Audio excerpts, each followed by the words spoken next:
Topic पे। वैभव सूर्यवंशी भाई, वैभव सूर्यवंशी, आप सभी को पता है कि भाई दूसरी बड़ी खबर यह है कि वैभव सूर्यवंशी जिन्होंने भाई विजय हजारे का जो पहला गेम था, विजय हजारे का जो पहला गेम था वहां पर धागे खोल दिए। देखिए वैभव कितने खुश नज़र आ रहे हैं आरआर की जर्सी में, हालांकि ये पुरानी तस्वीर है लेकिन ऐसी ही कुछ फीलिंग होगी वैभव के मन में कि भाई मेरे को अब कप्तान बना लिया गया है, यानी कि जो अंडर 19 टीम है, क्योंकि एशिया कप में हमने देखा था जो फाइनल हुआ था अभी पाकिस्तान के साथ, हम लोग बुरी तरीके से हार गए थे। 350 रन के आसपास हमको चेस करना था, ना आयुष महात्रे चले, ना कुंडू चले, ना आपके ये चले, ना अब और भी आपके जो प्लेयर्स थे मिडिल ऑर्डर में वो चले। उन्होंने बहुत ही पथेटिक बेकार बल्लेबाजी कर दी थी और बॉलिंग में भी बहुत ज़्यादा रन खा लिए थे।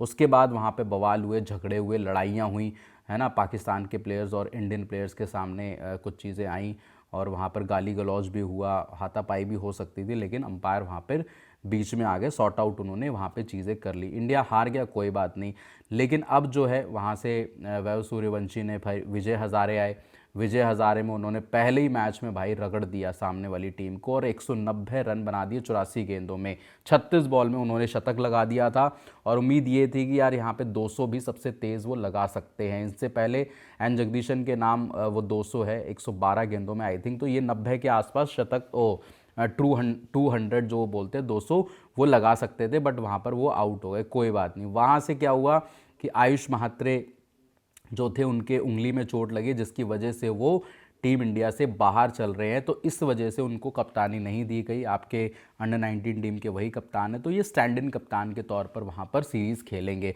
और अच्छी रही चीज़ें रही तो भाई ये भी एक विकल्प हो सकता है आने वाले फ्यूचर में आपके लिए अंडर 19 की, कि भाई वैभव सूर्यवंशी को कप्तानी क्यों नहीं दे सकते। वैभव सूर्यवंशी टॉप फॉर्म में रहता है, ओपनिंग मतलब बैटर है और वहाँ पर सारी चीज़ें वो धमाकेदार। 2025 वैभव के लिए शानदार रहा, आईपीएल में शतक, स्मैट में शतक, ठीक है, विजय हज़ारे में शतक, ठीक है, फिर इंडिया ए के लिए शतक, फिर जो इनकी टेस्ट टीम है जूनियर उसमें शतक, ठीक है, और भर भर के हर जगह रन मार रहे हैं और इस वजह से उनको भाई राष्ट्रपति जी से पुरस्कार भी दिया गया, पुरस्कार में सम्मान दिया गया। उसके बाद वो अपना मोदी साहब से भी मिले और दिल्ली आ गए थे विजय हज़ारे की पहली गेम खेलकर और वहाँ पर उनकी बहुत ज़्यादा चर्चा हुई। काफ़ी तस्वीरें सोशल मीडिया पर वायरल हैं, तो वो भी आप जाके देख सकते हैं।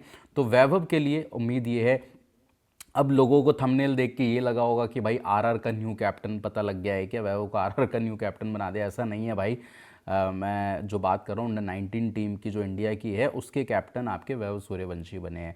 अब आरआर की बात भी कर लेते थोड़ी, जब चर्चा शुरू हो गई है तो आरआर में भी भाई कप्तानी को लेकर जो अगला सीज़न आएगा 2026 का जो सीज़न आएगा राजस्थान रॉयल्स के लिए वो क्या कैसा रहेगा, क्योंकि संजू सैमसन छोड़ चुके हैं, ठीक है। इससे पहले आपके स्टैंड इन जो कैप्टन थे एक तरीके से रियान पराग थे, तो क्या रियान पराग कंटिन्यू करेंगे या फिर रविंद्र जडेजा को जो ट्रेड करके यहाँ पे लाया गया है ना, और यहाँ से संजू वहाँ गए हैं, तो क्या रविंद्र जडेजा जो 2008 चैंपियन वाली जो टीम थी आरआर की उसमें थे और एक तरीके से उनकी घर वापसी हो रही है और वहाँ पे उन्होंने बहुत अहम भूमिका निभाई थी। 2008 के बाद फर्स्ट टाइम जब राजस्थान रॉयल्स आईपीएल की चैंपियन बनी थी पहले सीज़न में ही, और उसका पार्ट थे रविंद्र जडेजा। फिर धीरे धीरे चीज़ें अलग हो गई, चेन्नई चले गए, गुजरात के बीच में एक टीम आई थी वहाँ पर भी थे, बट अब क्या है कि जो आपके रविंद्र जडेजा है क्या वो कप्तान बनेंगे, रेयान पराग बनेंगे, ध्रुव जुरैल बनेंगे, यशस्वी जायसवाल बनेंगे, ये चार चार विकल्प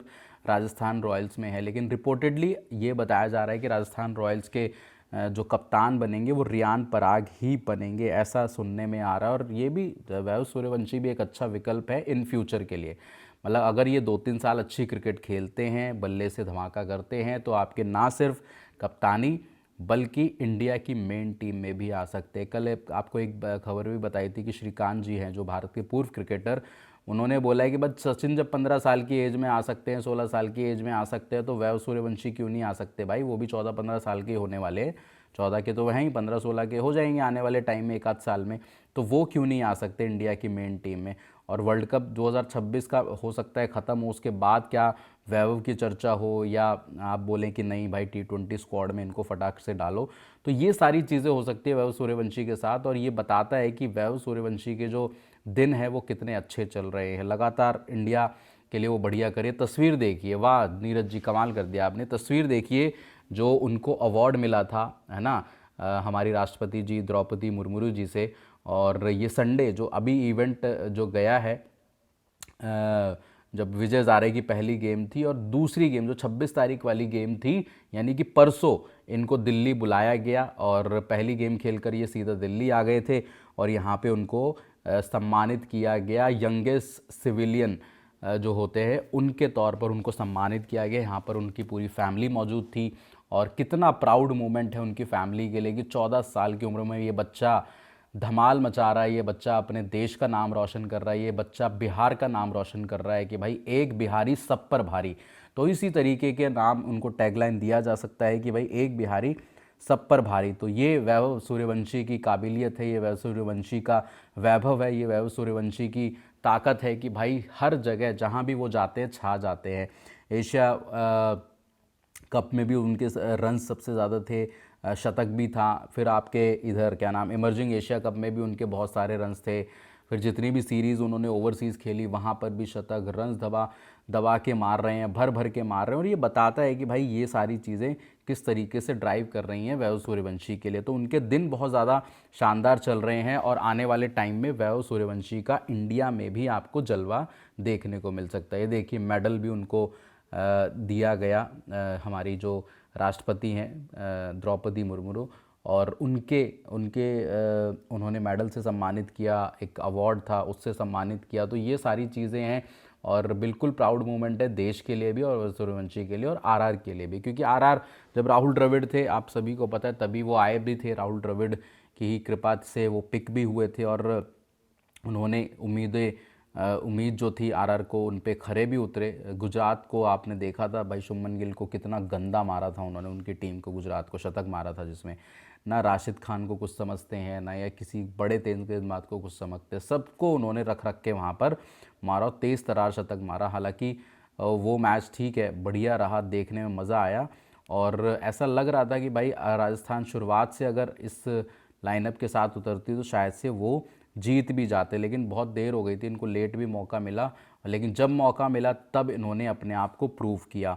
और ये अच्छी चीज़ वैभव की ये है कि भाई आज के जो T20 क्रिकेट की डिमांड है, आज जिस तरीके से T20 क्रिकेट ड्राइव की जा रही है, चलाई जा रही है, कि भाई आपको ऐसे ही बल्लेबाजों की ज़रूरत है जो बेखौफ होकर खेलें, 200 प्लस की स्ट्राइक रेट से खेलो। और वैभव सूर्यवंशी जो कहते हैं ना कि पहली बॉल से ही अटैकिंग मोड में चले जाते हैं, पहली बॉल से ही सामने वाले पर, गेंदबाजों पर हावी होने की कोशिश करते हैं। तो वो एक अच्छी अप्रोच है, वो एक जिसे बोलते हैं ना कि ब्लंड अप्रोच है वैभव सूर्यवंशी की।